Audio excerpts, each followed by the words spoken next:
Ini mirip dengan yang lalu, ini lanjutan daripada yang sebelumnya, yaitu Imam Bukhari berkata, Abu Nuaim mengabarkan kepada kami, ia berkata Israel mengabarkan kepada kami dari Abu Ishaq, dari Harith bin Mudarrib, an Salman radhiyallahu anhu qala, inni la'uddul uraqa ala khadimi makhafatul dhann. Sesungguhnya kata Salman radhiyallahu anhu, aku menghitung-hitung tulang berdaging yang dapat dimakan kepada pembantuku karena khawatir pada prasangka. Kayaknya ini sudah dibahas ya. Ya. Baiklah kita anggap mereviewkan. Jadi Salman Al-Farisi sangat jeli radhiyallahu anhu. Beliau kalau membeli misalnya daging 1 kilo, beliau tahu kira-kira potongannya seperti apa. Sehingga pada saat dia membelikan atau menyuruh pembantunya ataupun budaknya untuk belanja, maka dia menghitungnya kembali supaya tidak ada prasangka buruk. Ya, supaya tidak ada prasangka buruk. Ada juga hal yang perlu ditekankan teman-teman. Kalau Allah Subhanahu Wa Taala mudahkan bapak ibu, dimudahkan rezekinya, masya Allah punya pembantu segala macam, dari awal berikan peraturan-peraturan yang jelas di rumah. Ya. Misalnya yang kamu boleh makan yang ini makanan kamu, ini minuman kamu. Ya. Jadi diberikan tempat yang layak. Ya. Sebagaimana sering saya bilang, kadang-kadang kita melihat ada orang meletakkan pembantunya di tempat yang tidak layak sama sekali. Sudah kecil, kotor, ya, tidak ada kipas angin pun tidak ada. Kemudian dia menggunakan jasa orang. Ini nggak boleh, tidak layak bagi seorang muslim. Berikan tempat yang layak. Kalaupun dia jaga anak kita, dia tidur bersama anak tersebut, diberikan pakaian yang layak. Karena kadang-kadang juga pembantu kelihatan kotor justru karena majikannya tidak mengurusnya. Mestinya dia memberikan pakaian yang layak, sabun, sampau, yang kira-kira dibutuhkan apa yang untuk menjaga kebersihan itu sangat bagus. Karena anak-anak juga akan terawat dengan sendirinya. Juga riwayat yang mirip dengan itu, dikatakan, Sami'tu Harithah bin Mudarrib, qala Sami'tu Salman radhiyallahu anhu, inni la'uddu al-uraqa khasyatal dhann. Aku mendengar Harithah bin Mudarrib berkata, aku mendengar Salman radhiyallahu anhu berkata, aku benar-benar menghitung tulang-tulang dalam kurung yang berdaging yang dapat dimakan kepada pembantuku karena khawatir pada prasangka. Kita akan masuk insyaAllah tema kita hari ini yang pasal ke-90, masalah adab pembantu.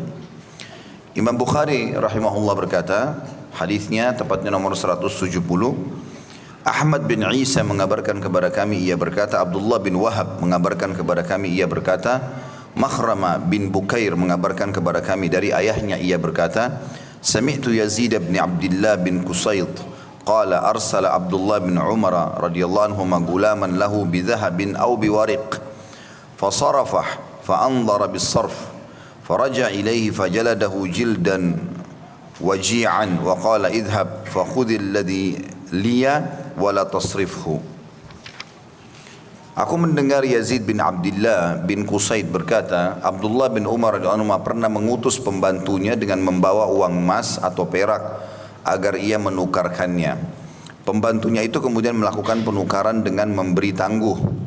Ketika kembali kepada Ibnu Umar, dia diderah dengan deraan yang menyakitkan. Ibnu Umar berkata kepadanya, pergi dan ambil milikku dan jangan menukarkannya. Hadis ini sanadnya hasan tentunya, sebagaimana disebutkan di dalam footnote-nya. Dan kandungan hadis ini, dibolehkan memukul pelayan untuk memberi pelajaran atas kejahatan yang ia lakukan dan menghukumnya dengan keras sesuai dengan besarnya kesalahan.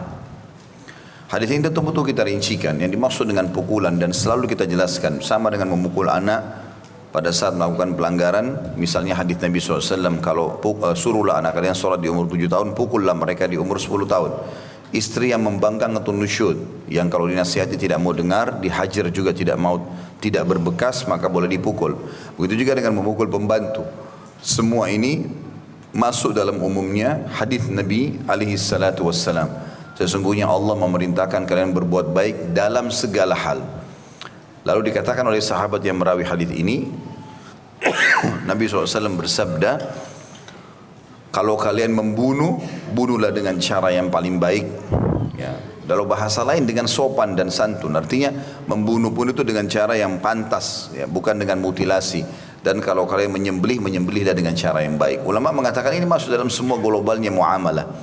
Termasuk tentang masalah menghukum dengan pukulan. Jadi pukulan maksudnya pukulan yang tidak berbekas. Karena ada hadis Nabi SAW yang berbunyi jauhilah wajah. Ya. Jadi di sini yang dimaksud dengan pukulan adalah pukulan pendidikan. Ada orang, subhanallah, dengan lisan dia bisa faham. Jangan buat ini karena ini nggak boleh. Oh ya baiklah, langsung. Ini orang yang cerdas. Dia tidak biarkan ada peringatan yang lain selain lisan. Ya, orang mukmin harus begitu. Apapun yang diucapkan dengan lisan sudah cukup bagi dia. Jangan buat ini ya, hati-hati dengan ini ya. Dia langsung faham. Ada orang nggak, subhanallah, lisan nggak mempan, memang harus dipukul. Ya. Mungkin itulah sebabnya ada penjara. Mungkin kalau dalam Islam juga ada hudud, pencuri dipotong tangannya, orang ini dihukum cambuk, yang pemabuk, yang berzina, ya, yang membunuh dibunuh. Karena memang ada orang tidak cukup dengan lisan. Bahkan dia menganggap lisan itu tidak ada sesuatu, tidak ada bekasnya. Padahal seperti kita duduk di sini teman-teman sekalian, lisan itu bermanfaat sekali. Saya hanya berbicara saja, tapi subhanallah kalau yang kita sampaikan ikhlas, saya ikhlas, Bapak Ibu ikhlas, maka akan berbekas apa yang kita sedang bahas. Syahadat itu adalah lisan yang membuat orang bisa masuk dalam surga. Orang kufur pun dengan lisan. Kalau dia bilang misalnya naudzubillah saya murtad dan dia tulus dengan hatinya begitu, ikuti dengan hatinya, maka keluar dari agama Islam. Maka lisan itu sangat besar sekali ya, pengaruhnya. Kalau orang cerdas dia sudah faham dengan peringatan saya sudah cukup bagi dia. Tapi memang ada orang nggak bisa. Ya, dia tidak mau faham lisan ini maka harus dengan pukulan. Dan ini yang dimaksud dengan hadis ini. Jadi jangan sampai disalah fahami berarti Islam membolehkan orang main pukul sembarangan orang. Tidak. Allah memuji orang-orang yang menjauhi sikap dan berperilaku dengan orang-orang bodoh. Ya, dalam Al-Quran, A'udzubillahi minasyaitonirrajim, wa idza khatabahumul jahiluna qalu salama. Kalau mereka diajak ya, berbicara dengan orang-orang bodoh, mereka mengatakan salama. Kata ulama tafsir maksudnya adalah orang yang bodoh di pinggir jalan yang ingin mengajak dia berkelahi atau bertengkar ditinggalkan sama dia. Tetapi kalau orang-orang yang punya kita punya hak dari dia, boleh kita tuntut. Ya, termasuk sini adalah para pelayan. Ya. Tapi tuntutan ini, pukulan ini, kalaupun sampai dihukum ya, kena pelanggaran dia, itu tidak boleh sampai yang berbekas. Dan di sini Abdullah bin Umar memukul ya, si budak tadi ini karena dia melakukan apa yang tidak dilakukan, apa yang tidak diperintahkan. Abdullah bin Umar menyuruh menukar atau membeli, mentransaksikan cash, emas ataupun peraknya. Tapi ternyata budak ini sengaja, mungkin karena orang yang dijual itu dikenal, ditangguhkan bayarnya. Ambil barangnya, nanti baru bayar. Padahal Abdullah bin Umar tidak suruh seperti itu. Maka ini berarti ada pelanggaran. Dan pelanggaran ini dianggap tegas. Maka Abdullah bin Umar pun tegas dalam mengambil keputusan. Sebagian ulama mengatakan Abdullah bin Umar tidak memukul budak ini kecuali karena sudah berulang kali dia melakukan kesalahan. Jadi biasanya kalau kesalahan pertama, kesalahan kedua masih dimaafkan oleh umumnya kaum muslimin ya, diperintahkan untuk itu. Karena pernah ada sahabat mengatakan, ya Rasulullah, saya punya pegawai-pegawai di kebun kurma. Berapa kali saya harus maafkan mereka? Sering kali mereka melakukan kesalahan. Nabi SAW diam, tundukkan kepala beliau. Biasanya kalau begini terima wahyu. Kemudian Nabi SAW angkat kepalanya lalu mengatakan, maafkanlah mereka walaupun sampai 70 kali dalam sehari. Berarti memang perintah syariat menyuruh kita lebih banyak memaafkan dulu. Jadi kemungkinan besar dan ini lebih tepat maknanya Abdullah bin Umar memukul pelayannya ini justru karena sudah berulang kali melakukan kesalahan. Sehingga itu seperti hardikan yang terakhir setelah peringatan-peringatan yang sampai kepada pembantu atau budak ini yang tidak mau mendengar. Masih bab yang sama, hadis nomor 171, kata Imam Bukhari rahimahullah, Muhammad bin Salam mengabarkan kepada kami, ia berkata, Abu Muawiyah mengabarkan kepada kami dari Al-Amash, dari Ibrahim At-Taimi, dari ayahnya an Abi Mas'udin qal, kuntu adribu gulaman li fasami'tu min khalfi sawta, i'lam Aba Mas'ud, lillahi akdaru alayka minka alayk, atau alaihi, lillahi akdaru alayka minka alayhi. فالتفت فإذا هو رسول الله صلى الله عليه وسلم قلت يا رسول الله فهو حر لوجه الله فقال أما لو لم تفعل لمستك النار أو للفحتك النار. Riwayat ini sebelum saya baca terjemahannya adalah penguat apa yang saya jelaskan tadi. Jadi kasus memukul itu adalah didikan terakhir atau hardikan terakhir. Harus dimulai dengan nasihat berulang-ulang. Kalau memang dia sampai tidak mau, baru kemudian dilakukan pukulan tersebut. Disebutkan bahwa saya terjemahnya dari Abu Mas'ud. Ia berkata, aku pernah memukul pelayanku. Ini seorang sahabat radhiyallahu anhu. Aku pernah memukul pelayanku, lalu aku mendengar suara dari belakangku, ketahuilah wahai Abu Mas'ud, sungguh Allah lebih kuasa melakukannya terhadapmu daripada engkau terhadapnya. Sungguh Allah lebih kuasa melakukannya terhadapmu daripada engkau terhadapnya. Artinya Allah bisa menghukummu karena kau melakukan perbuatan ini. Lalu aku menoleh, kata Abu Mas'ud radhiyallahu anhu, ternyata ia adalah Rasulullah sallallahu alaihi wasallam. Kemudian aku berkata, wahai Rasulullah, budak ini merdeka karena Allah.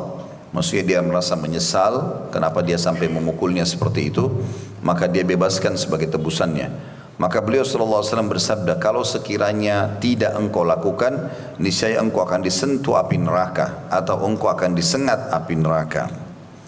Hadis ini sekali lagi tadi saya bilang penguat apa yang saya jelaskan tadi. Jadi jangan difahami riwayat sepotong-sepotong. Oh boleh pukul pembantu, boleh pukul budak, main pukul aja setiap hari. Enggak, bukan itu yang dimaksud. Tetapi sekali lagi setelah berulang-ulang dinasihati dan pelanggarannya sudah pelanggaran yang fatal. Bukan hanya teknis ya. Tapi memang fatal, dia mengambil keputusan di luar daripada keputusan kita. Maka ini baru langkah terakhir hardikannya adalah memukulnya. Ya, ataupun kalau budak biasa bisa dijual sebagaimana beberapa riwayat yang pernah kita jelaskan ya. Kalau seandainya dia mencuri atau dia melakukan perbuatan yang fatal, boleh kita jual walaupun dengan nilai yang murah. Pernah kita jelaskan hadis itu. Kandungan hadis ini yang pertama, dalam hadis di atas terdapat dorongan agar berlaku lemah lembut kepada para budak, memberi nasihat dan mengingatkan agar menggunakan maaf dan menahan amarah terhadap budak serta menghukum sebagaimana aturan yang telah ditetapkan oleh Allah. Yang kedua, memerdekakan budak sebagai kafarah pembebasan setelah memukulnya merupakan perkara yang dianjurkan, bukan diwajibkan berdasarkan ijma' kaum muslimin. Saya rincikan dulu hadis ini. Potongan pertama dari hadis yang kita bisa ambil pelajaran adalah potongan yang berkata, Abu Mas'ud berkata, kuntu adribu gulaman li. Jadi aku pernah memukul budakku. Ya, dari potongan ini berarti tadi sudah kita bilang bisa memukul budak. Tetapi ada syarat tentunya ya. Kalau dia sudah mengulang-ulangi kesalahan sebagaimana riwayat yang sebelumnya. Di hadis nomor 170. Kemudian potongan yang kedua. Fasami'tu min khalfi sautan. Kemudian saya mendengar dari belakangku suara. Jadi ada riwayat lain yang mirip seperti ini. Abu Mas'ud pada saat memukul budaknya karena emosinya, maka Nabi SAW memanggilnya dari belakang. Tapi karena dia sangat emosi, dia tidak mengengahkan. Sehingga Nabi SAW mengulangi sampai 3 kali. Kalau riwayat ini cuma sekali saja. Ya. Kemudian Nabi SAW mengingatkan dengan nasihat yang penting sekali. Ingat, Allah lebih mampu menghukummu daripada kau menghukum dia. Maka bahasa ini penting. Artinya yang sedang kau pukul ini adalah hamba Allah juga. Semua akan dihakimi oleh Allah SWT dengan adil. Kalau masih ingat teman-teman pernah saya ceritakan atau berikan gambaran, kalau ada kucing lewat kemudian kita iseng tendang, mungkin bagi kita kucing nggak bisa melawan, dia teriak kesakitan pergi. Tetapi Allah Subhanahu Wa Taala Tuhan kita dan Tuhannya kucing itu, karena Allah Tuhan segala sesuatunya, maka akan menghukum kita. Mungkin kita jalan satu waktu pakai sepatu baru, di jalannya bagus tapi keselio 2 minggu sakit. Kenapa? Hukuman tadi menendang kucing. Ya. Siapapun yang sedang kita hadapi, maka yang kita harus paham dia juga hamba Allah. Dia salah, kita nasihati, luruskan karena Allah. Kita punya hak, kita ambil karena Allah. Dia benar, kita dukung karena Allah. Jadi jangan sampai luput dari poin itu. Di sini Nabi SAW mengingatkan dengan sangat tegas ya, agar jangan sampai Allah menghukummu karena perbuatanmu ini. Ada orang begitu mungkin terlalu berlebihan. Dia merasa dia segala-galanya, dia atasan, dia pemilik, maka lisannya tajam, tangannya kasar, ya, mulutnya kasar, semuanya ini buruk. Ya. Kemudian juga diambil pelajaran dari potongan selanjutnya adalah Abu Mas'ud radhiyallahu anhu karena merasa bersalah, maka beliau pun membebaskan budak itu. Dan ini juga salah satu sunnah Nabi SAW ya. Kalau kita sedang melakukan kesalahan kepada Allah Subhanahu Wa Taala, selain kita beristighfar dan bertaubat, usahakan tebus itu, ditebus. Seperti contoh kasus Nabi Sulaiman alaihissalam, satu waktu beliau sedang bermain-main sama kuda kerajaannya, jadi menikmati kuda tersebut sampai lewat waktu sholat asar. Ya. Jadi dari sebelum asar sampai menjelang maghrib. Nabi Sulaiman alaihissalam lupa, dalam hadis Bukhari dikatakan begitu. Begitu sudah masuk maghrib baru beliau ingat kalau belum sholat asar. Ini lupa, maka beliau pun beristighfar dan bertobat kepada Allah, lalu menyembelih semua kuda-kuda itu. Ya, dagingnya disedekahkan di jalan Allah. Ada banyak riwayat yang mirip dengan ini. Ya, Abdullah bin Umar radhiyallahu anhu, sahabat Nabi yang mulia, itu mengatakan, aku pernah lewat ya semalam tidak sholat tahajud, maka aku membayarnya dengan berpuasa selama 3 hari. Ya, ada juga di antara mereka yang mengatakan, telah lewat kepadaku sholat subuh, maka aku beristighfar ya selama sebulan sekian kali dan sekian kali gitu. Jadi sangat baik kalau seseorang menebus itu dengan kebaikan-kebaikan. Ikrimah bin Abi Jahl radhiyallahu anhu, pada saat beliau masuk Islam, beliau sempat mengatakan, ya Rasulullah, dulu aku sama ayahku, maksudnya Abu Jahal yang dikenal dengan Fir'aun umat ini, selalu memerangi anda, mengeluarkan harta banyak gitu. Maka saya sekarang akan menebus kesalahan saya itu dengan cara saya akan bersedekah sejumlah itu juga di jalan Allah. Jadi dia prediksi kira-kira berapa dulu dia keluarkan, maka dia sekarang sedekah di jalan Allah. Dulu dia lalai memerangi Al-Quran, sekarang setiap hari dibaca Al-Quran sama dia. Jadi ini mirip dengan kasus misalnya, mohon maaf mudah-mudahan di sini tidak ada, tapi kalau ada di antara kita yang pernah dulu sibuk mengajak temannya ke diskotik, mentraktir mereka, mengajarkan mereka kepada kemaksiatan. Mungkin ada orang subhanallah Allah limpahkan rezeki tapi dia salah gunakan. Setiap malam minggu, ya, setiap malam Ahad ini selalu realisasinya adalah traktir teman-temannya berzina, pergi keluar kota, segala macam perbuatan-perbuatan yang salah gitu. Maka sekarang setelah taubat kepada Allah SWT, mestinya dia bersedekah lagi, niat menebus itu. Ya, bagaimana dia menebus semua itu kesalahannya dengan kebaikan-kebaikan. Tentu semampu kita. Bisa kita tebus kesalahan itu dengan harta bersedekah, kita beristighfar sekian kali. Ya, itu semua dengan niat untuk menyempurnakan pembersihan kesalahan yang sudah kita lakukan. Dan ini dilakukan oleh Abu Mas'ud radhiyallahu anhu, di mana beliau mengatakan, hari ini ya Allah, ya Rasulullah, aku bebaskan budak ini. Maksudnya sebagai tebusan, karena aku telah memukulnya. Dan penutupan hadis dikatakan, lalu Nabi SAW ingatkan, kalau kau tidak tebus tadi apa yang kau lakukan itu, maka pastikan kau akan dibakar oleh api neraka. Ya, artinya hukuman yang diberikan oleh Allah Subhanahu Wa Taala untuk orang yang zalim, suka menyakiti orang lain, adalah api neraka. Dan api neraka, naudzubillah, ini berat, bukan sesuatu yang ringan. Saya pernah berikan contoh rasional. Kalau mau tahu bagaimana api neraka itu, teman-teman, kita kalau pegang korek gas, kemudian kita coba di ibu jari kita, dipanasi, atau lilin mungkin ya, yang sifatnya hanya beberapa detik saja, kita rasa panas. Kalau 1 menit mungkin bisa terbakar ya, matang tangan kita. Dan itu sakitnya sekian bulan, bahkan mungkin butuh operasi kulit dan segala macam. Maka bagaimana dengan api neraka yang salah satu cirinya, innaha alaihim mu'sadah. Sifat ciri api neraka itu, naudzubillah, mudah-mudahan Allah selamatkan kita darinya. Itu api neraka kalau kena ke tubuh manusia, maka dia tidak akan padam, terus dia membakar sampai pada titik tertentu, di mana Allah Subhanahu Wa Taala perintahkan dia untuk berhenti. Kalau tidak, dia akan membakar sampai hangus. Ya. Karena Nabi SAW berikan gambaran ahli neraka yang dibakar oleh api, mereka seperti kayu-kayu bakar yang bolong karena dibakar oleh api. Jadi sampai tulang-tulangnya pun bolong-bolong, apinya tidak mati. Jadi biar ditepuk sama dia, biar usaha dipadamkan nggak bisa. Itu cirinya api neraka. Dan itu semua Allah Subhanahu Wa Taala ancamkan bagi orang yang dasarnya memang mau masuk ke neraka itu. Karena kalau sampai padanya peringatan nggak mau dengar, ya. Nggak mau diambil, nggak mau ya, diperbaikin kesalahannya. Ini penutupan hadis ya, yang tadi sudah kita bacakan. Selanjutnya pasal atau bab ke-91, jangan menyumpahi dengan semoga Allah memburukkan wajahnya. Hadisnya nomor 172, Imam Bukhari berkata, Hajjaj mengabarkan kepada kami, ia berkata, Ibnu Uyainah mengabarkan kepada kami dari Ibnu Ajlan, dari Sa'id an Abi Hurairah radhiyallahu anhu, anin Nabi sallallahu alaihi wasallam qala, la taqulu qabbahallahu wajha. Dari Abu Hurairah radhiyallahu anhu beliau berkata, Nabi sallallahu alaihi wasallam bersabda, jangan pernah kalian mengatakan semoga Allah memburukkan wajahnya. Hadis ini dikuatkan dengan hadis yang setelahnya dan kandungannya ditulis dalam buku ini satu.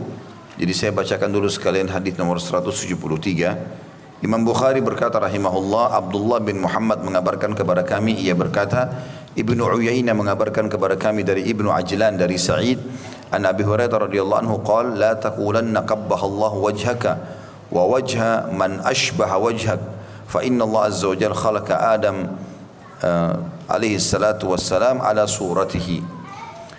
Dari Abu Hurairah radhiyallahu anhu ia berkata, janganlah sekali-kali kalian mengucapkan semoga Allah menjadikan wajahmu buruk dan wajah orang yang mirip denganmu juga.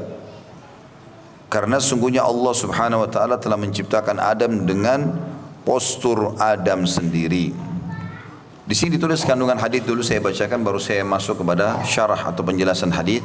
Larangan mencela dengan menggunakan lafaz tersebut karena celaan itu mencakup Nabi Adam alaihissalam.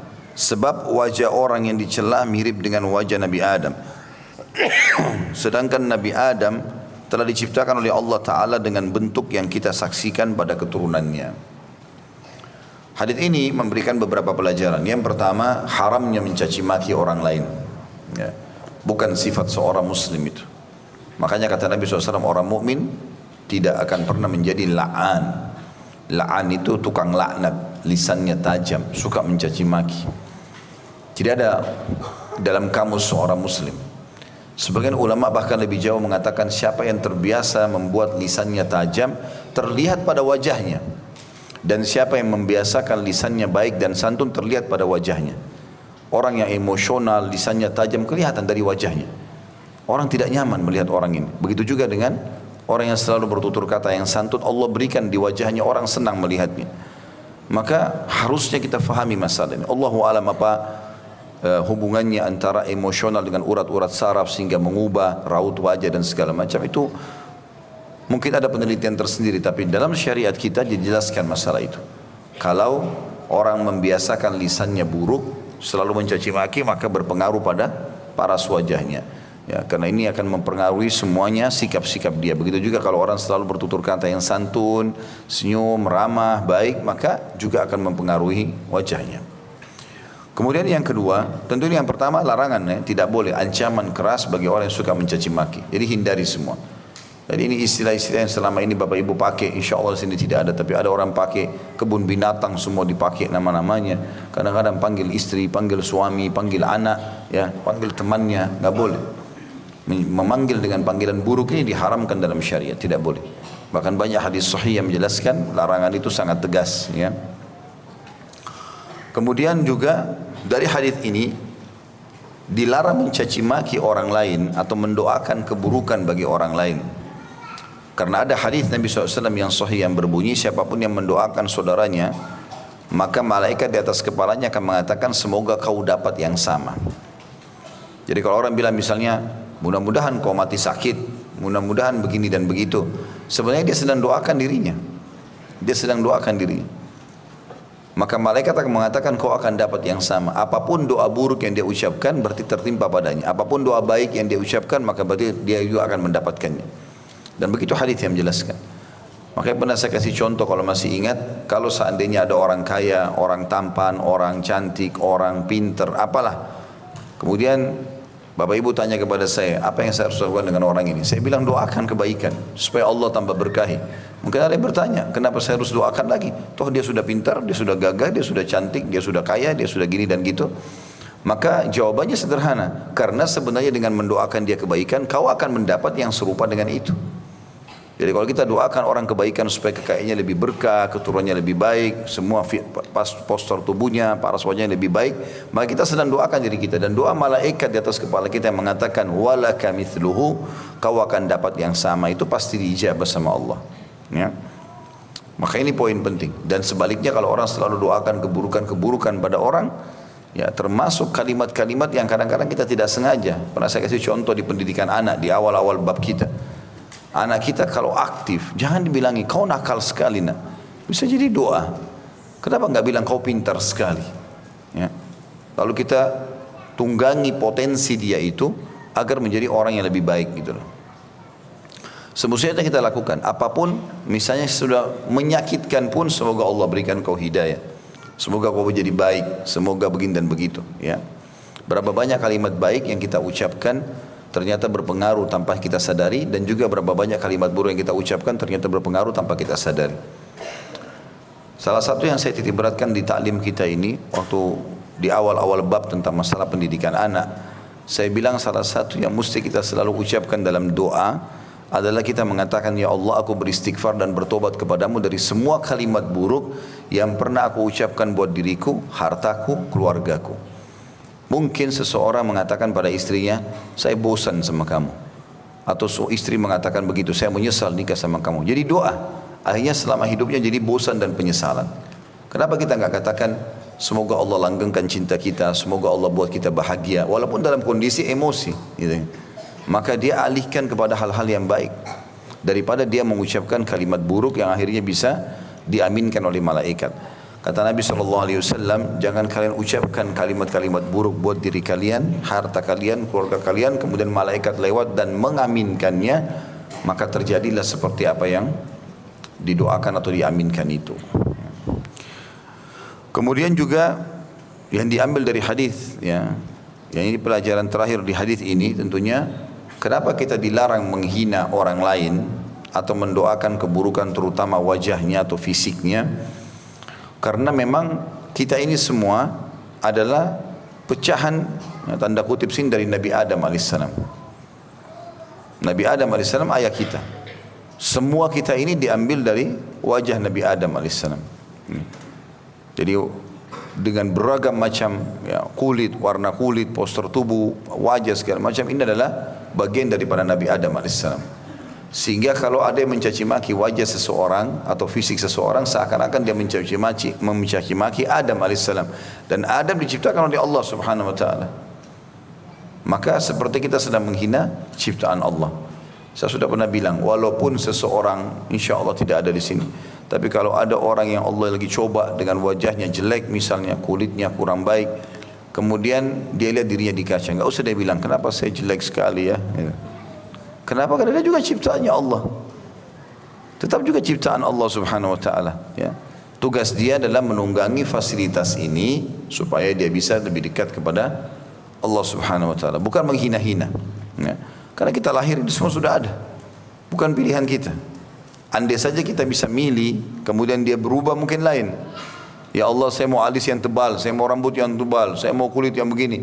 Kemudian Allah enggak kasih, mungkin. Allahu a'lam. Maksudnya ada celah mungkin orang bisa memohon kepada Allah atau, ya, membahasakan kepada Tuhannya Allah. Tapi Allah SWT lahirkan dia sudah begitu. Ya sudah, dia terima dan dia gunakan sebagai fasilitas, ya, untuk menjalani roda kehidupan di muka bumi ini. Kemudian juga hadis atau bab setelahnya masalah larangan memukul, sebagaimana tadi saya jelaskan di awal pembukaan, tapi ini banyak hadis yang menjelaskan, terutama tidak boleh memukul bagian wajah. Pasal atau bab nomor 92, hadisnya nomor 174, Imam Bukhari berkata rahimahullah, Khalid bin Makhlad mengabarkan kepada kami, ia berkata, Sulaiman bin Bilal mengabarkan kepada kami, ia berkata, Muhammad bin Ajlan mengabarkan kepada kami, ia berkata, ayahku mengabarkan kepadaku, dan juga Sa'id an Abi Hurairah radhiyallahu anhu anin Nabi sallallahu alaihi wasallam qala, idza daraba ahadukum khadimahu falyajtanibal wajh. Dari Abu Hurairah radhiyallahu anhu, beliau berkata, dari Nabi SAW, beliau bersabda, apabila salah seorang dari kalian memukul pelayannya, maka hendaklah dia menghindari memukul wajah. Kandungan hadis ini, larangan memukul wajah karena wajah merupakan bagian tubuh yang halus. Terhimpun padanya berbagai keindahan dan merupakan bagian tubuh yang paling berharga. Selain itu, wajah merupakan bagian tubuh yang paling sensitif dengan pukulan sehingga dapat menghilangkan keelokan dan memburukkannya. Makanya kita kalau lagi foto, yang difoto apanya? Wajah. Ada yang pernah foto punggungnya? Selalu wajah. Di paspor wajah, di KTP wajah, di ijazah wajah, semuanya wajah. Nah, bahkan tolok ukurnya orang melihat wajahnya, gitu kan. Wajah dilihat baik, yang lain bisa ikut baik walaupun ada kekurangan. Tapi kapan fisiknya baik, sempurna tapi wajahnya kurang, maka orang sudah bisa menilai, gitu kan. Maka wajah dikatakan anggota tubuh yang paling sensitif, ya. Dan Allah Subhanahu wa taala menciptakan itu dengan kemahaadilan dan kemahasempurnaannya. Allah lebih tahu. Kita sebagai seorang muslim disuruh percaya diri. Ya sudah, kita ini Allah kasih, alhamdulillah saya pakai, selesai. Dan tidak usah khawatir, pasti Allah akan datangkan orang yang suka wajah antum itu. Kenapa kulit saya hitam? Nanti ada orang suka yang hitam itu. Kenapa saya putih? Allah datangkan yang suka putih. Orang pendek, orang gemuk, akan datang orang yang suka itu dengan izin Allah Subhanahu wa taala. Yang penting sekarang bagaimana kita bersyukur dan menggunakan itu dalam ketaatan kepada Allah Subhanahu wa taala. Hadis ini sebagaimana sudah saya jelaskan sebelumnya, bahwasanya larangan sangat tegas tentang memukul bagian wajah kalaupun menghukum, dan juga harus dihubungkan dengan statement yang saya sampaikan tadi, harus pukulan pun pukulan yang tidak berbekas, ya. Dan setelah berulang-ulang kali dinasihati tidak mau dengar, baru pindah ke tahapan itu. Masih bab yang sama, nomor 175 hadisnya, Imam Bukhari berkata rahimahullah, Khalid mengabarkan kepada kami, ia berkata, Sufyan mengabarkan kepada kami dari Abu Zubair an Jabirin radhiyallahu anhu qala murra 'ala an-nabi sallallahu alaihi wasallam bidabbatin qad wusima yudakhinu mankhirah atau yudakhinu manhirah. Qala Nabi SAW, la'ana Allah man fa'ala hadha la yasimanna ahadul wajha wa la yadriban. Dari Jabir radhiyallahu anhu ia berkata, pernah di depan Nabi SAW melintas seekor unta yang wajahnya diberi tanda dengan alat panas sampai berasap kedua pipinya. Jadi kayak besi panas ditempel supaya ada cap, jadi ketahuan kalau ini hewannya dia atau milik dia. Maka Nabi SAW bersabda, semoga Allah melaknat orang yang melakukan demikian. Janganlah sekali-kali seseorang memberi tanda atau memukul pada wajah. Kandungan hadis ini adalah haram melakukan wasam. Wasam itu cap besi panas pada wajah seseorang secara mutlak. Karena wajah merupakan bagian tubuh manusia yang mulia dan hal tersebut merupakan hukuman yang tidak berguna. Adapun melakukan wasam terhadap hewan diharamkan jika dilakukan pada wajah, namun dibolehkan pada bagian tubuh lainnya. Bahkan wasam dianjurkan untuk dilakukan pada unta zakat dan jizyah. Jadi kalau misalnya diberikan cap di bagian punggungnya, di bagian belakangnya, boleh. Ya, supaya tidak bercampur baur dengan hewan-hewan yang lain, tetapi manusia mutlak tidak boleh. Ini kita bicara masalah hewan saja. Kalau hewan tidak boleh di wajahnya, tapi boleh di anggota tubuh ya, badan yang lain. Seperti misalnya orang punya peternakan, ada banyak sekali hewan gembalaan dia. Maka kalau tidak dicap, maka mungkin bisa berpengaruh atau bisa tertukar dengan peternakan yang ada di sebelah. Saya pernah lihat cuplikan di beberapa negara, terutama yang memang memproduksi domba banyak, ya. Maka mereka punya peternakan bersebelah-sebelahan. Mungkin satu peternakan bisa sampai ratusan ribu ekor domba di situ. Kalau dikeluarin digembalakan, maka rame-rame jalan gitu. Nah ini biasanya mungkin butuh wasam ini, butuh cap gitu kan. Walaupun saya lihat di zaman sekarang ini ada hal yang lebih baik dan itu lebih santun, yaitu dipilok saja warna. Jadi misalnya dipilok sebagian anggota tubuhnya tertentu, mungkin dengan tulisan atau angka atau lambang tertentu yang membuat dia bisa bedakan dengan domba-domba yang lain atau ternak-ternak yang lain. Maka itu dibolehkan, tapi tetap intinya tidak boleh di bagian wajahnya. Kata ulama, kalau seandainya hewan saja tidak boleh, apalagi manusia. Karena larangan hadis ini adalah terhadap hewan.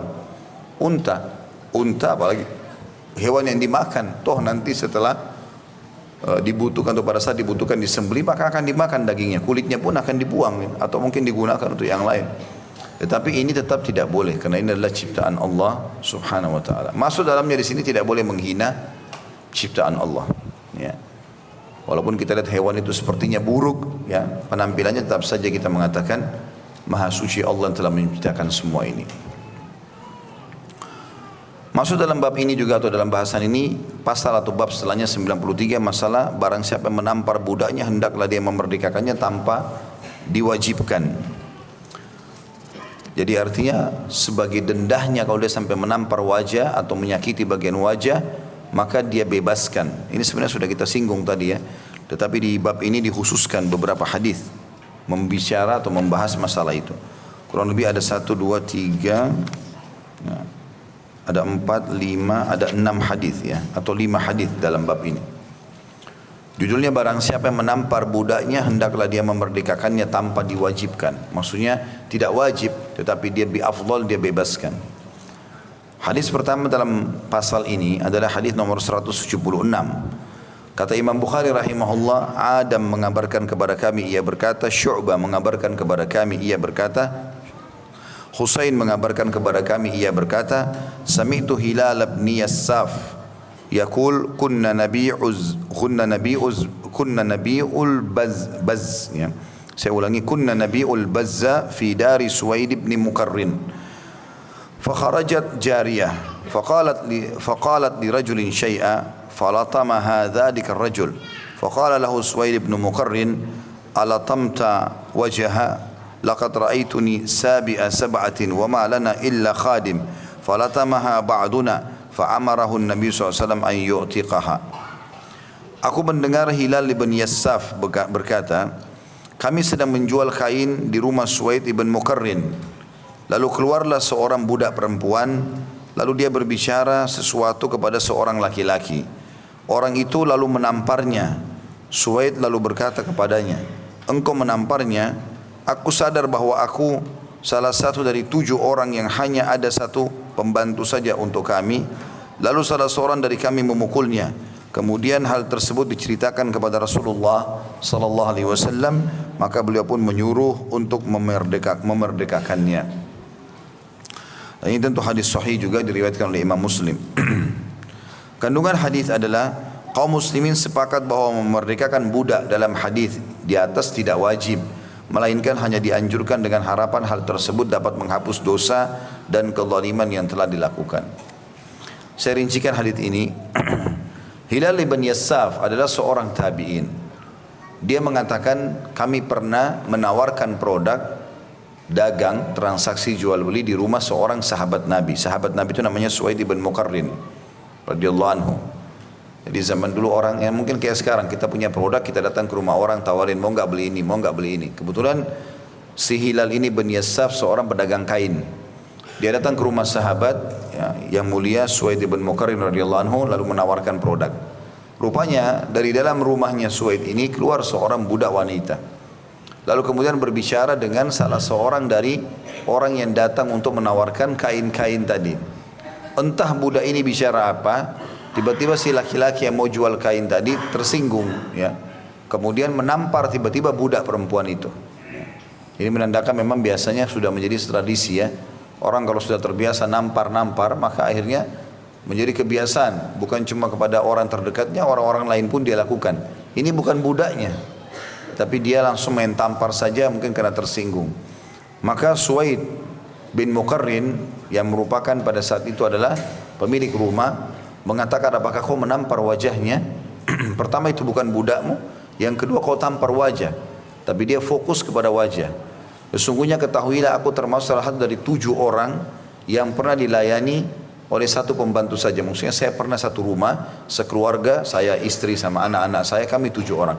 Satu pelayan saja yang melayani kami, ada satu budak. Kemudian salah seorang di antara kami, dia atau istrinya atau anak-anaknya ada di antara mereka yang menampar budak tersebut. Pada saat tiba berita itu kepada Nabi SAW, maka Nabi SAW memerintahkan kami untuk memerdekakannya.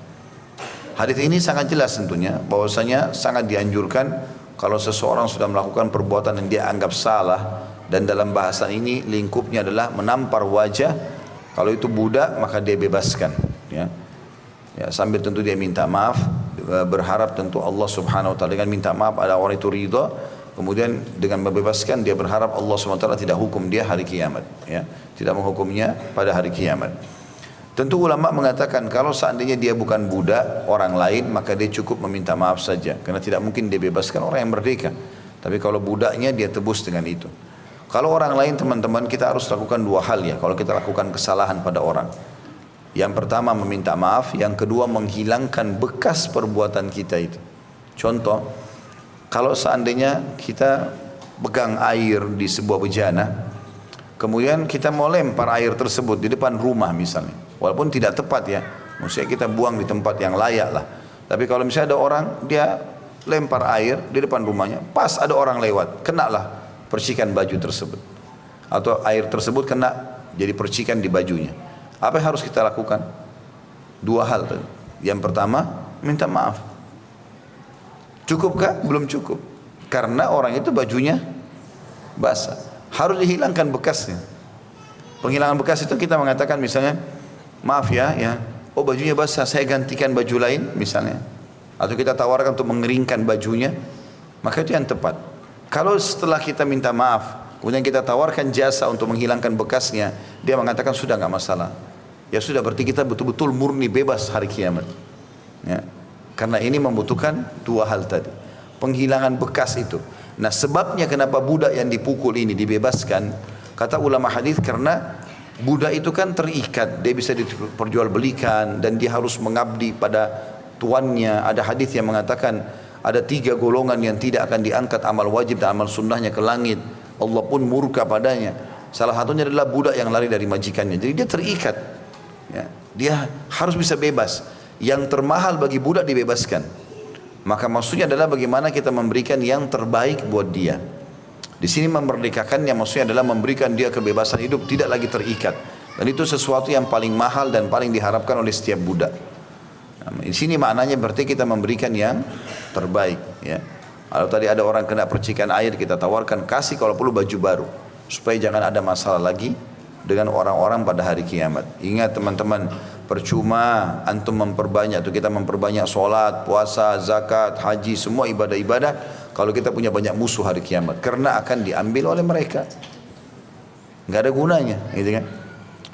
Artinya habis kita buat tapi untuk orang lain. Makanya kita harus menjaga muamalah kita atau hubungan kita sama Allah dan hubungan kita sama manusia. Selalu saya ingatkan, kalau ada orang yang mencaci maki kita, mengambil hak kita, nggak masalah. Itu malah bagus, kita panen pahala dia hari kiamat. Dia minta maaf, alhamdulillah. Tidak minta maaf, ya sudah, jelas kita akan panen. Tapi yang penting jangan kita yang punya masalah sama orang.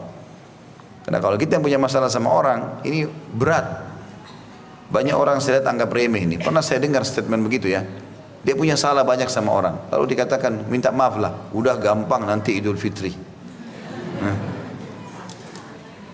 Nanti gampang. Atau dia anggap remeh, gampang nanti tinggal WA, mohon maaf ya atas semua kesalahan saya. Kalau orang itu maafin, kalau enggak ya. Ingat, Allah menilai seseorang sesuai dengan kadar niatnya. Innamal a'malu binniyat. Kalau dia memang dasarnya tidak mau minta maaf, hanya dijadikan sebagai bahan permainan, gampanglah nanti minta maaf, nggak bisa. Tapi kalau dia tulus, dia minta betul-betul ikhlas, memang dia menyesal terhadap kesalahannya dan Allah tahu niat dalam hatinya, maka ini mungkin terbuka pintu, kata ulama. Kalau orang yang dia minta maaf tidak mau maafkan, Allah masih bisa membuka pintu maaf buat dia. Karena dia tulus sekali mau minta maaf. Dan biasanya orang seperti ini konsekuensinya, kalau orang itu marah, orang itu balik membalas, dia tidak akan membalas. Karena dia memang mau membersihkan diri dari kesalahan-kesalahan itu. Hadis selanjutnya masih bab yang sama, nomor 177, yang berarti Bapak Ibu sudah belajar 177 hadis. Ya. Udah berapa yang dihafal? Allahu a'lam. Baiklah. Imam Bukhari berkata rahimahullah, Amr bin Aun mengabarkan kepada kami, juga Musaddad, keduanya berkata, Abu Awana mengabarkan kepada kami dari Firas, dari Abu Saleh, dari Zazan. Ya. An Ibnu Umar radhiyallahu anhu qala, sami'tu an-nabiy sallallahu alaihi wasallam yaqul, man latama 'abdahu aw darabahu haddan lam ya'tihi fakaffaratu itku.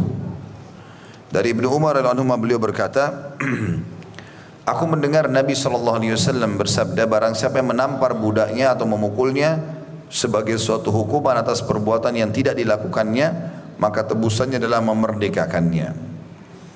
Kandungan hadis yang pertama, dalam hadis tersebut terdapat anjuran agar lemah lembut kepada budak, memperlakukannya dengan baik serta tidak menyakitinya.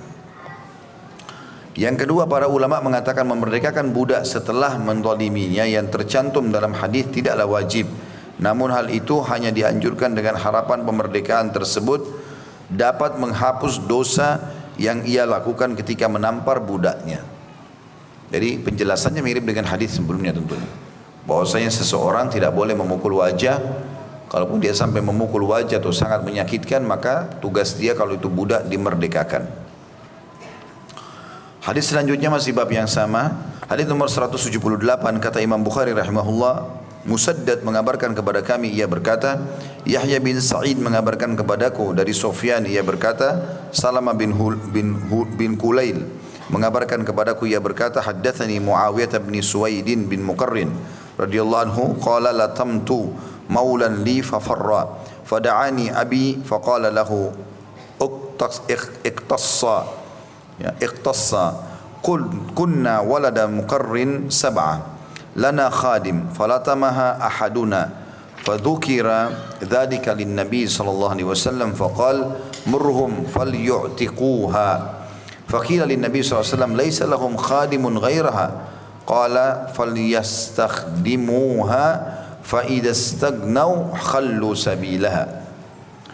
Muawiyah bin Suwaid bin Muqarrin radhiyallahu anhum majma'in berkata, aku pernah menampar seorang budak kami, lalu dia lari. Kemudian ayahku memanggilku dan berkata kepada budak itu, balaslah.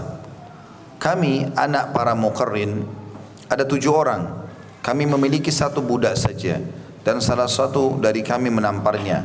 Kejadian itu diberitahukan kepada Nabi SAW, maka beliau pun bersabda, perintahkan mereka agar memerdekakannya. Lalu dikatakan kepada Nabi SAW, mereka tidak memiliki pembantu selainnya. Maka Rasulullah SAW bersabda, biarkan mereka menggunakan pelayanannya. Jika mereka tidak membutuhkan, maka biarkanlah ia pergi. Hadis ini punya kandungan, disebutkan ada 2. Yang pertama, membalas tamparan seseorang dengan hal yang sama tidaklah wajib. Namun hal itu dilakukan untuk menenangkan hati budak yang telah dipukul. Nanti saya jelaskan poin ini. Kemudian yang kedua, dalam hadis di atas terdapat anjuran agar berlaku lemah lembut kepada budak dan tidak dibolehkan menyakiti dan berbuat kasar kepada mereka. Saya ingin rincikan dulu hadis ini. Muawiyah adalah anaknya Suwaid ibn Muqarrin. Kalau ingat 2 hadis sebelum kita ini, sempat saya sebutkan tentang riwayat Suwaid sendiri, ya. Di hadis nomor 176, 3 hadis sebelum ini, ya.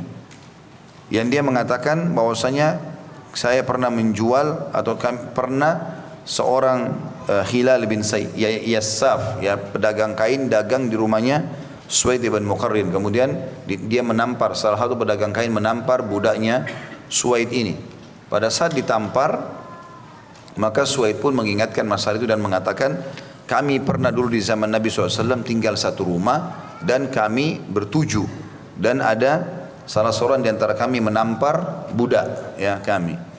Nah, riwayat ini menjelaskan siapa yang menampar itu di antara 7 orang keluarganya Suwaid ini. Tepatnya di sini dikatakan Muawiyah, ya, Muawiyah bin Suwaid bin Muqarrin. Karena dia bilang, aku menampar seorang budak kami, lalu dia lari. Jadi rupanya yang disebutkan 3 hadis sebelumnya tentang riwayat Suwaid itu mengatakan kami pernah satu rumah 7 orang, berarti salah orang dan kami menampar berarti anak dia yang bernama Muawiyah. Dan pada saat itu Suwaid ibn Muqarrin radhiyallahu anhu mengatakan kepada budaknya, waktu dari dipanggil kembali, lalu dia katakan, balaslah anakku ini, hakmu sekarang, balas.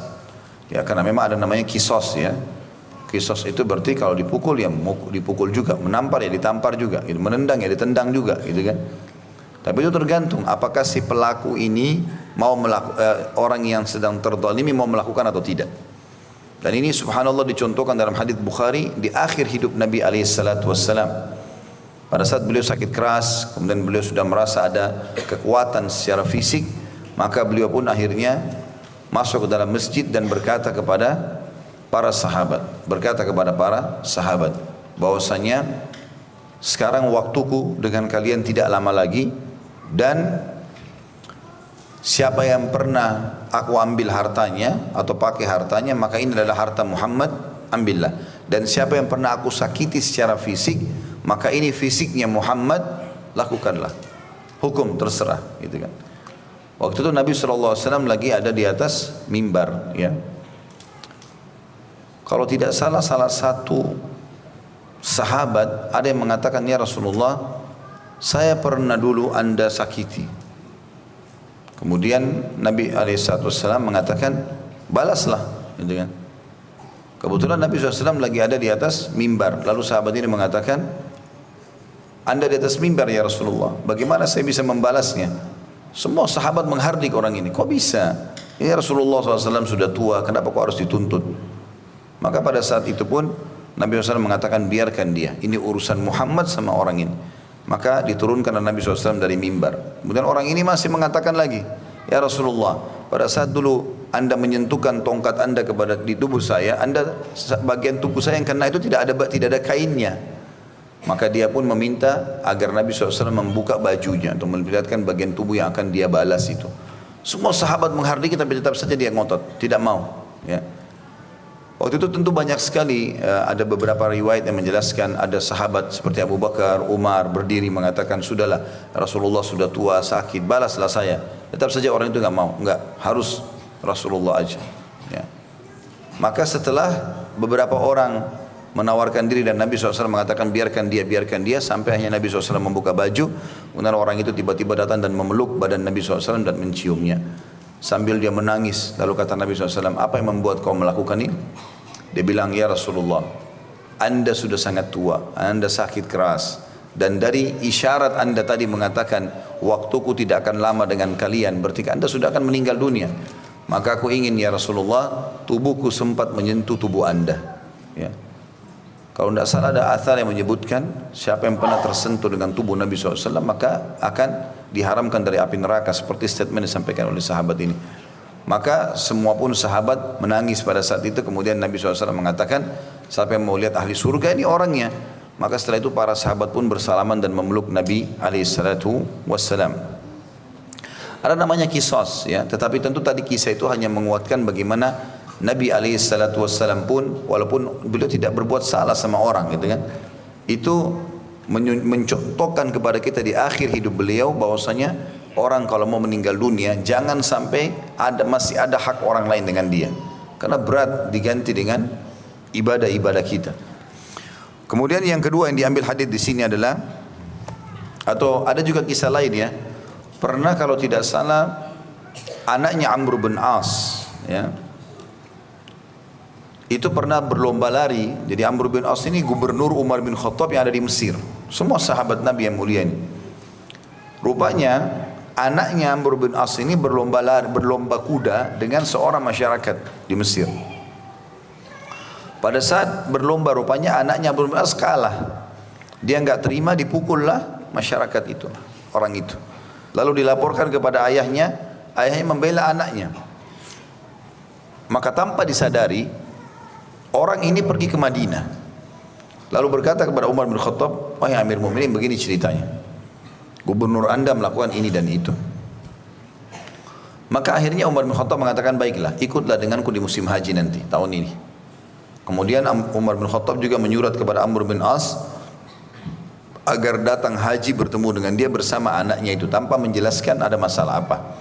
Amr bin As pun semuanya sama anaknya pergi haji, ketemu di Mekah dengan Umar. Lalu Umar bin Khattab di Mina di kemahnya mengatakan kepada Amr, hai Amr, apa yang kau lakukan, apa yang anakmu lakukan pada orang ini?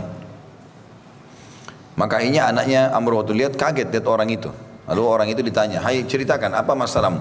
Dia bilang, ya Amir Mu'minin, orang ini lomba lari sama saya, tapi karena dia anak gubernur, dia kalah maka dia marah dan dia memukulku. Dan waktu saya angkat masalah ini kepada ayahnya, ayahnya juga menyalahkan saya. Maka Umar bin Khattab menanyakan kepada Amr, benarkah itu? Amr mengatakan, mengaku iya, karena Umar sudah tahu. Maka Umar pun memberikan cambuk, mengatakan hukumlah, cambuk sesukamu. Ya. Seperti sebagaimana kau dulu pernah diganggu. Ya, maka dia pun membalas itu ya kepada anaknya Amr bin As. Ya. Maka ini contoh saja, dalam Islam memang harus dibalas seperti itu, tidak boleh didiamkan itu. Bahkan Umar bin Abdul Aziz rahimahullah, seorang ulama tabi'in yang juga termasuk khalifah yang masyhur sampai diberikan julukan Khalifah Rashidah yang kelima. Kan Khulafaur Rashidah ada 4, Abu Bakar, Umar, Uthman, Ali. Sebagian ulama mengatakan yang kelima Umar bin Abdul Aziz, walaupun jaraknya jauh sekali karena keadilan dan ketakwaannya kepada Allah. Satu waktu dia lagi menempel dinding rumahnya sendiri yang lagi rusak, gitu kan. Kemudian datang anaknya berlarian sambil menangis. Lalu istrinya mengatakan, wahai Umar, lihatlah ada apa dengan anakmu. Enggak lama kemudian ada seorang ibu datang dengan anaknya juga, ketakutan sekali, sambil mengatakan, wahai Amir Mukminin, sesungguhnya anakku berkelahi dengan anak anda gitu. Dan terjadilah pukul memukul di antara mereka. Lalu kemudian anakku memukul anak anda yang sudah anda lihat sekarang, rupanya ada bagian kepalanya yang luka, anaknya Umar bin Abdul Aziz ini. Lalu Umar mengatakan, jujurlah berkata, siapa yang memulainya nih? Siapa yang mulai perkelahian? Kata anaknya, Umar saya. Kata Umar, kalau begitu kamu yang salah. Lalu ditanyalah oleh Umar, ibu tersebut dengan anaknya, apakah kalian sudah terdaftar menerima bagian bagi hasil pembagian dari hasil negara setiap tahunnya? Ya. Maka ibu itu mengatakan belum. Kata Umar bin Abdul Aziz, panggil penulisnya, tulislah sekarang ibu sama anak ini agar diberikan haknya yang belum dia terima. Lalu kemudian Umar memaafkannya. Riwayat ini menjelaskan juga kepada kita, dengan tidak membalas bahkan memaafkan orang lain bagian juga daripada perintah syariat, bagian daripada perintah syariat. Selanjutnya nomor hadis 179, Imam Bukhari berkata rahimahullah, Amr bin Marzuq mengabarkan kepada kami, ia berkata, Syu'bah mengabarkan kepada kami, qala li Muhammad ibn Munkadir, masmuk? Faqultu Syu'bah, qala haddathani Abu Syu'bah an Suwaid ibn Muqarrin al-Muzani wa ra'a rajulan latama gulamah faqala ama alimta anna as-surata muharrama ra'aituni wa inni sabi'u sab'ati ikhwatin ala ahdi Rasulillah sallallahu alaihi wasallam ma lana illa khadimun falatamaha ahaduna fa'amara an-nabiyyu sallallahu alaihi wasallam an nu'tiqaha atau an nu'tiqahu. Muhammad bin Al-Munkadir berkata kepadaku, siapa namamu? Aku menjawab, Syu'bah. Lalu dia berkata, Abu Syu'bah mengabarkan kepadaku dari Suwaid bin Muqarrin Al-Muzani. Maksudnya ayahmu pernah menyampaikan kepadaku sebuah pesan yang dia dengar dari seorang sahabat yang bernama Suwaid bin Muqarrin Al-Muzani. Dia melihat seseorang memukul budaknya. Maksudnya Suwaid melihat, sahabat Nabi melihat ini. Dia lalu berkata, apakah engkau tidak tahu bahwa perbuatan seperti ini diharamkan?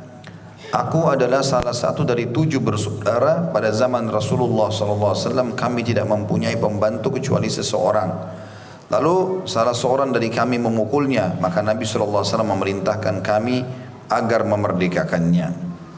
Ya, kalau riwayat ini menjelaskan kepada kita, kalau Muqarrin, Suwaid tinggal di rumah ayahnya Muqarrin, ya, dan dia 7 orang bersaudara. Salah satu dari saudaranya Suwaid memukul budak yang ada di rumah itu. Maka terjadilah seperti apa yang diucapkan atau dijelaskan sebelumnya. Nabi SAW itu dengar, maka disuruh bebaskan. Tapi pada saat mereka sudah merasa bersalah terhadap budak ini, dan mereka tidak punya yang membantu mereka di rumah kecuali 1 orang, maka Nabi SAW mengizinkan mereka untuk memakai kembali jasa orang itu. Kandungan hadis ini, dalam hadis ini terdapat larangan memukul wajah, karena pada wajah terdapat keelokan rupa seseorang dan merupakan bagian tubuh yang mulia. Jika terdapat celah atau luka pada wajah, maka hal itu akan memburukkan rupa seseorang. Jadi mirip dengan penjelasan-penjelasan sebelumnya. Kita lanjutkan hadis nomor 180. Kata Imam Bukhari rahimahullah, Musa mengabarkan kepada kami, ia berkata, Abu Awana mengabarkan kepada kami, ia berkata, Firas mengabarkan kepada kami dari Abu Salih عن شاذان أبي عمر قال كنا عند ابن عمر فدعا بغلام له كان ضربه فكشف عن ظهره فقال أيوجعك قال لا فعاتقه ثم رفع عودا من الأرض فقال ما لي فيه من الأجر ما يزن هذا العود فقلت يا أبا عبد الرحمن لما تقول هذا قال سمعت النبي صلى الله عليه وسلم يقول أو قال Man daraba mamlukahu haddan lam ya'tihi aw latama wajhahu kaffaratuhu an yu'tiqah. Dari Syadzan Abu Umar, ia berkata, kami berada di rumah Ibnu Umar radhiyallahu anhuma, lalu ia memanggil pembantunya setelah dipukulnya. Maksud ini adalah budak di sini, maksudnya budaknya dia. Ia lalu membuka punggungnya dan berkata, apakah menyakitimu? Abdullah bin Umar pernah memukul punggungnya. Lalu Abdullah bin Umar menyesal dan mengatakan, apakah pukulanku tadi menyakitimu? Lalu pembantu itu budaknya mengatakan, tidak sampai menyakitiku. Lalu Ibnu Umar memerdekakannya. Ia lalu mengambil sebatang kayu kecil dari tanah dan berkata, aku tidak memperoleh pahala seukuran batang ini dari budak ini. Jadi dengan aku bebaskan pun tidak ada pahalanya nih. Ya. Lalu aku katakan, wahai Abu Abdurrahman, maksud ini julukannya Ibnu Umar, anaknya dia yang pertama namanya Abdurrahman, dipanggil Abu Abdurrahman. Mengapa engkau mengucapkan itu? Maka ia berkata, aku pernah mendengar Nabi SAW bersabda, barang siapa yang memukul budaknya atau menampar wajahnya sebagai balasan atas perbuatan yang tidak dilakukannya, maka tebusannya adalah memerdekakannya. Dan penjelasan hadis itu sudah dijelaskan di hadis nomor 177 tentunya, semua dijelaskan di sini. Tapi di sini kita tambahkan ya bahwasanya Abdullah bin Umar an-Nuhman menekankan baik itu menyakitkan atau tidak menyakitkan, kalau seseorang sudah memukul budaknya maka yang paling afdal dia membebaskannya. Tentu sambil minta maaf dan dia bebaskan. Saya sudah jelaskan tadi, budak kalau dibebaskan itu adalah kebahagiaan yang terbesar yang dia bisa rasakan, karena dia akan bebas dalam hidupnya, tidak terikat lagi dan tidak terancam bisa diperjualbelikan. Maka ini berarti kita memberikan sesuatu yang paling besar yang kira-kira membuat orang itu ridho. Ya. Jadi yang pernah menggunjing orang, pernah memfitnah, maka ini harusnya betul-betul minta maaf. Yang minta maaf itu betul-betul luas sekali. Yang dalam arti kata ikhlas dan berharap supaya jangan sampai ada tuntutan. Ada konsekuensi apapun dinegosiasi. Bagaimana dinegosiasi supaya bisa lepas. Allahu a'lam. Baik, begitu saja. Subhanakallahumma bihamdika, asyhadu an la ilaha illa anta astaghfiruka wa atubu ilaik. Wassalamualaikum warahmatullahi wabarakatuh.